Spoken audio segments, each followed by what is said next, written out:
தமிழ்நாட்டு வேர் ஊன்றி இருந்த போதை கலாச்சாரத்தினை ஒழிக்க மாவட்டம் தோறும் போதைப்பொருள் தடுப்பு சிறப்பு பிரிவை உருவாக்கியது. கல்வி நிறுவனங்கள், வழிபாட்டு தலங்கள் மற்றும் பேருந்து நிலையங்களுக்கு அருகில் பொதுமக்களின் அன்றாட வாழ்விற்கு இடையூறாக அமைந்திருந்து 717 சில்லறை விற்பனை மதுபான கடைகளை மூடியது. எங்கிட்டு ஒழிச்சிய? என் தம்பி மதுரமுத்து மதுவை ஒழிச்ச மாதிரியா? நீங்க முதலமைச்சராக நான் என்னங்க பண்ணுவீங்க? மதுவை ஒழிச்சிருவேன். எப்படி ஒழிப்பீங்க? இப்படி கேட்பீங்கன்னு அந்த பாருங்க ஒழிச்சு வச்சிருக்கு அப்படின்னு ஒரு ஒழிச்சு வச்சுட்டு வாய்கிட்ட ஒழிக்கிறது இல்லை. இவங்க பண்ற சேட்டை பாருங்களேன்.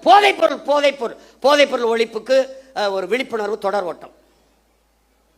மாண்புமிகு முதல்வர் அவர்களே, ஓடி ஒழிக்கிறது இல்லை, போதைப் பொருளை தேடி ஒழிக்கணும். இப்போ ஓடுனீங்க முதல்ல 3 கிலோமீட்டர் ஓடுகிற ஒரே முதலமைச்சர் 12 கிலோமீட்டர் ஓடுவேன். ஓட விட என்னோட டேய் என் தம்பி பாலாட்ட கேளு. எல்லாரும் ஒய்எம்சிக்குள்ள ஓடுறான், ஒய்எம்சி சுற்றி ஓடுறான்டா கருவாப்பையம்மா. அவட போய் கேளுங்க. ஏய் இதெல்லாம் ஒரு பெருமை. போதைப்பொருளை ஒழிஞ்சிருச்சா? ஒழிஞ்சிருச்சா? போதை என்பதற்கான வரையறை என்ன? மாண்புமிகு முதல்வர் அவர் ஜோசப் விஜய் அவர் இல்லை. போதை என்பது போதைப் பொருளுக்கானது என்ன? திடப்போதை. கொக்கைன், கஞ்சா, அபின், மெத்தப்பட்டமீன், அப்புறம் வேற என்ன இருக்கு? அபின், குட்கா, இதெல்லாம் தான் போதைப் பொருள் நினச்சிக்கிட்டு இருக்கீங்க. அப்போ நீங்கள் இந்த தெருவுக்கு திறந்திருக்க டாஸ்மார்க், அதில் விற்கிற பீரு, பிராண்டி, விஸ்கி, ரம்மு, ஜின்னு, ஒயின், இதெல்லாம் கரும்புச்சாரா இல்லை பழச்சாரா இல்லை கோயிலில் கொடுக்குற புனித நீர் தீர்த்தமா? அது என்ன பேரு? அது எப்படி? முழுக்க பேருந்து நிலையங்கள் முழுக்க பதாகை. மக்கள் காசை வீணடிக்க மாட்டார். அதில் வச்சிருக்காப்புல 717 சில்லறை மதுக்கடைகளை மூடியது வெற்றி தமிழகம், வெற்றியை நோக்கி தமிழகம். அப்படி சிரிச்சு உட்கார்ந்துருக்காப்புல. இதைத்தான் அவர் பண்ணாப்புல. அவர் என்னன்னா, நான் முதல்வன். செப்டம்பர் 16 குடும்ப தலைவிக்கு 1000 பூ கட்டுற ஒரு அம்மா, பாத்திரம் தைக்கிற அம்மா படத்தில் இருக்கு. நான் தினம் திரும்பி பார்த்தே போவேன்ல. நான் வேற புதுச்சேரியிலேருந்துல வரணும். தினம் உள்ள தெருவில் பூரா பார்க்குறேன். நிறைய பேருந்து கிடக்கிறேன்ல, பேருந்து நிலையங்களை பார்ப்பேன். அவர் அப்படியே உட்காந்துருப்பார் ஐயா. இப்போ இவர் உட்காந்துக்கிட்டு இவர் இப்போ இருங்க வரேன். அப்புறம் சிங்கப்பெண் பெண்கள் பாதுகாப்புக்கு சிங்கப்பெண் சிறப்பு படை, அதுக்கு ஒரு விளம்பரம். அப்படியே சிரிச்சுக்கிட்டு இருக்காப்புல. அதுதான் சட்டசபையில் பேசிட்டீங்க, சொல்லிட்டீங்க. செய்தி நாளேடு முழுக்க, தொலைக்காட்சி முழுக்க வந்துருச்சு, மக்களுக்கு தெரிஞ்சிருச்சு. அப்புறம் அதுக்கு இவ்வளவு கோடிகளை செலவழித்து தெருவா விளம்பரம் இதுக்கு? இதுதான் செய்தி விளம்பர அரசியல். இவங்க ஒன்லி ரீல்ஸ் தான், நோ ரூல்ஸ். ரூல் பண்றது இல்லை, ரீல் தான். இன்னைக்கு என்ன போடலாம்? பேருந்தில் போகலாம். பேருந்தில் அதுக்கு தான் போக்குவரத்து துறைக்கு ஒரு அமைச்சர் போட்டிருக்கீல, தமிழன் விஜய் பார்த்திபன். பேரை வச்சுக்கிறான், கில்லி சரத்குமார், திருப்பாச்சி வெட்டர்வால், எதையோ ஒன்று வச்சுக்கிறது. பேரை வச்சுக்கிட்டு சூப்பராயன், அப்படி ஏதோ ஐயா வச்சுக்கிற மாதிரி எதையோ வச்சுக்கிறது. அவன் இந்த சரத்குமாருங்கிற அவன் எப்படிப்பட்ட வீரன்? அது கிள்ளி சரத்து அதெல்லாம் அவங்க சமாளிக்கிறாங்க. எல்லாத்தையும் சரி பண்ண நினைக்கிறாங்கடா. ஆமாம் தவறுங்க அப்படின்னு சொல்லி அதை திருத்திக்கிறது கிடையாது. தவறு தான், இனிமேல் இல்லை அப்படின்னு சொல்லணும்ல. விளையாட்டு போட்டி கிரிக்கெட்டு ஐபிஎல் பார்க்க போகிறாரு. சரி போகிறாரு. குழந்தைக்கு உடம்பு முடியல. எவனாவது நல்ல தகப்பன் உடம்பு முடியாத குழந்தைய தூக்கிட்டு, சின்ன குழந்தைய தூக்கிட்டு ஐபிஎல் பார்க்க போகணும். இவனுக்கிட்ட இவ்வளோ பெரிய பொறுப்பை கொடுக்குறிய அமைச்சர் பதவி, அவன் என்ன வெங்காயத்தில் நிர்வாகம் பண்ணுவான்? ஒரு குழந்தைக்கு தகப்பனாக இருக்க தகுதியற்ற ஒருவனை எப்படா நீ மந்திரி ஆகுறீங்க? எப்படி மந்திரி ஆகுறீங்க? மாத்திரை கொடுக்க வேண்டிய நிலையில இருக்குது, உடல்நிலை சரியில்லை என்றால் வீட்டில் குழந்தைய வச்சு பார்த்துருக்கணும். அப்படியே நான் ஐபிஎல் பார்த்தா தான் உயிரோடு இருக்கணும்னா வீட்டில் தொலைக்காட்சியில் பாரு.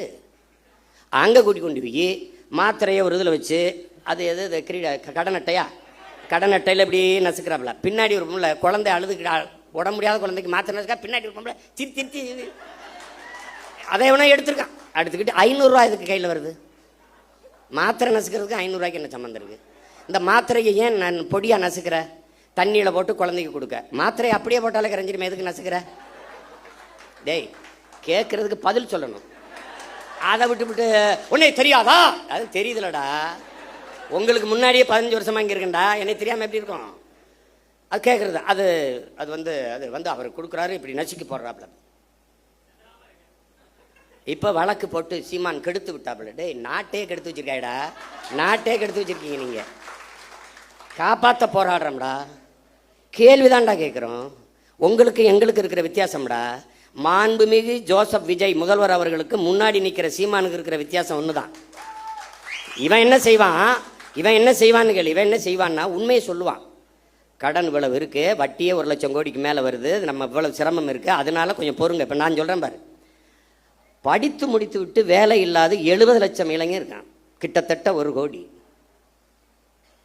இப்போ நான் என்ன செய்வேன், பிரபாகரன் மகன் என்ன சொல்லுவேன், காமராஜரனுடைய பெருந்தலைவனின் பேரன், வஉசியின் வாரிசு, தெய்வ திருமகன் முத்துராமலிங்க தேவரின் பேரன், தீரன் சின்னமலையின் வாரிசு, அயோத்தியாசர் ரெட்டமலை சீனிவாசனுடைய பேரன். நான் என்ன சொல்லுவேன்னு கேளு. சிங்காரவேலர் ஜீவானந்தத்தின் பேரன் என்ன சொல்வேன்னா, படித்து முடித்து விட்டு வேலை இல்லாத பட்டதாரிகளுக்கு இளைஞர்களுக்கு வேலை தாரேன், அரசு வேலை தரேன். அது எந்த வேலைன்னு கேட்காத, வேலை தரேன், உனக்கு வேலை தரேன். இது நான். நீங்கெல்லாம் வேலை இல்லாத இளைஞருக்கு 4000 தர்றேன். ஒரு தலைவன் என்பவன் நிலையான தீர்வை நோக்கி நகர்த்தணும்டா. அதான்டா கனவு, அதான் விஷன், அதான் ட்ரீம். ஒரு தொலைநோக்கு இருக்கணும். நான் வேலை தரேன். எப்படி எப்படி தெரியும் டாக்டர், இவ்வளவுதான்டா இருக்கு. அடே, ஐஏஎஸ்ஏ மொத்தம் 7500 இந்தியா முழுமைக்கு எவ்வளோ? 5800 300 இவ்வளோதான்டா ஐஏஎஸ். ஐபிஎஸ் எவ்வளோடா? 7000மா? எவ்வளோடா முதல்ல? எவ்வளோடா? ஒரு 7500 7800 8000 இருக்கும். இவ்வளோதான். நான் எல்லாம் ஐஏஎஸ் ஐபிஎஸ் சோறு அது எங்கள் ஆத்தாப்பு தான் ஊற்றணும். இப்போ நான் என்ன சொல்கிறேன், இந்த பணிகள் அப்படியே இருக்கட்டும். இதோடு ஆடு மாடு வளர்த்தல், நாட்டுக்கோழி வளர்த்தல், பட்டுப்பூச்சி வளர்த்தல், வேளாண்மை செய்தல், இதையெல்லாம் அரசு பணியாக மாற்றிவிட்டால் கூடுதலாக வேலை வாய்ப்பு வாழ்விடத்தில் கிடைச்சிருக்கு. இப்போ உதாரணமாக ஒரு சிக்கல் பாரு. இந்த கறிக்கோழிக்காரன் போராட்டம் நடத்துறதுக்கு தயாராக இருந்தான். ஏன்னா வெளியிலிருந்து வர்றவன் கூடுதலாக இறைய கொடுத்து எடையை கூட்டி தள்ளிடுறான். இங்கே அது வரும்போதே எல்லாம் போய் இங்கே நிற்கும்போது அங்கே ஏற்றுறதுல இருக்க இடம் இங்கே இறக்கும்போது இருக்கல. நான் போராட்டம்னு நான் என்ன கேட்குறேன், நீ என்ன மயத்துக்கு அங்கேருந்து ஏற்றுற, நீ இங்கே வளர்க்க வேண்டியதானே? அப்போ திங்கிறதுக்கு லக் பீஸ். அப்போ என்ன சொல்லணும்னா, இந்த பலகையை தேய்க்கிறதுக்கு எங்கள் ஒரு உப்பு காய்ந்து வச்சுருப்பான். நீ தானே இந்த ஆடு மாடு வளர்க்குறது அவமானமாக பேசினவன் தம்பி. இந்த வலையொலியில் இருக்குன்னா குறித்து வச்சுக்கணும். தோற மகளே, குறித்து வச்சுக்கணுமா? டே, அவனை இவன்தாப்பா கொண்டாப்பா நாக்க போடுறான், அங்கே இழுத்துக்கடா. நல்லா தேய்ச்சி இருட்டு ரூமுக்குள்ளே போட்டு 1 வாரம் அண்ணன் தண்ணி சோறு இல்லாமல் போட்டு உன்னை கொள்ளலாம் பார்த்துரு. நீ வருது ஆடு மாடு போய் சொல்லுவான். டேய், உனக்கு மேய்க்க வைக்க இருந்தால் வெளில போடா நாயே. சீனக்காரன் 1 லட்ச ரூபாய் மாதம் சம்பளம், ஆடு மேய்க்க எனக்கு ஆட்கள் தேவைன்னொன்னே பல ஆயிரக்கணக்கில் விண்ணப்பிச்சுட்டான். நான் கேட்டேன், சீனாக்காரன் சொன்னால் ரசிக்கிற, சீமான் சொன்னால் சிரிக்கிறிய, ஏண்டா உனக்கு என்னடா பிரச்சனை? ஆள் தான் பிரச்சனை.